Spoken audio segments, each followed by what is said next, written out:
What's up, you guys? It's Jonno! Check it out. We are going to talk about 6 hidden features in Pokemon Go Search that you did not know about. I didn't even know about these. This is actually really cool, you guys. Now, I've been doing a couple of different videos about some of these search features already, but I did not realize that there's so many features. Oh my goodness, search can do so many things now, you guys. So we're gonna dive into it. Pokemon Go Hub, sometimes they have some good articles, and this is one of them. It is a really good article. They have showed all these types of filtering that you can do with the new search bar. I wouldn't have even thought of some of this stuff, so I really wanted to dive into a long tutorial video with you guys and show you some of these hidden search secrets. So let's go ahead and get into it, you guys. First off, we have got filtering by name. So you can now filter your Pokemon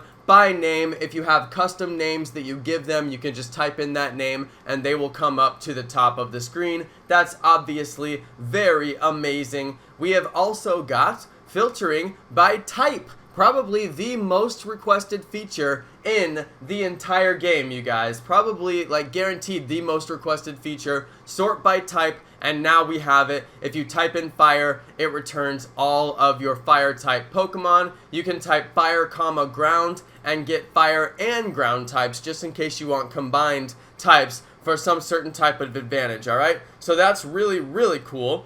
Also, you can filter by species, okay? So you can filter all the Pokemon that belong to a particular species group, alright? So you could type in Bulbasaur, and that would give you Bulbasaur, Ivysaur, and Venusaur in your group. So that's pretty interesting, alright? So there you go. It says you can type in plus Bulbasaur. Now, I just typed in Bulbasaur, and that went by name, and it gave me my Bulbasaurs. If you type in plus Bulbasaur, it looks like it gives you Bulbasaur, Ivysaur, and Venusaur. It's the whole family. Alright, so that's pretty interesting. You can do that to kind of look through different families. Now, you can also filter by Pokedex number. Nice and simple if you know the numbers, and I guess you'll start to memorize them as you use this feature more. So I do recommend using it, even if you're not familiar with the numbers. Give it a try.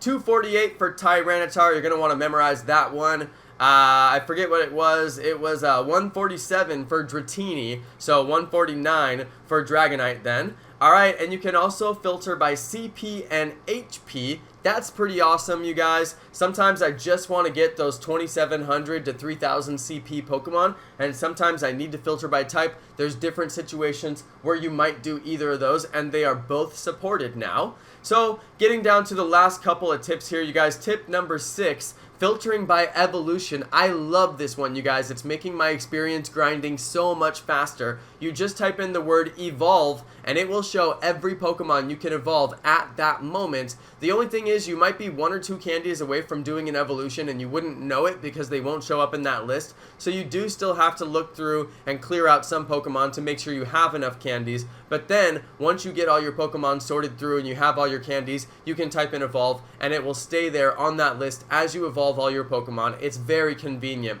Alright, you guys, so that is my advanced tips. Basically, the last thing we have here is the really advanced tips that you guys are going to want to know. I consider all of this to be extremely advanced, and you probably would never figure it out unless you saw a tutorial like this, so I hope you guys like the tutorial. Now, this is the super advanced stuff. You can do colons and semicolons to do multiple searches. You can also do commas to separate things out, so that's pretty interesting as well. And you can also do CP10, 147 returns all 10 CP Pokemon and all of your Dratini. So you've got multiple search filters that you can put in, so it's sort of a very advanced environment where you can actually probably do more than is even listed here, and maybe you guys will figure out even more search functions. And if you do figure out more search functions than I put into this video, please post them in the comments, and I will pin some comments that are really good.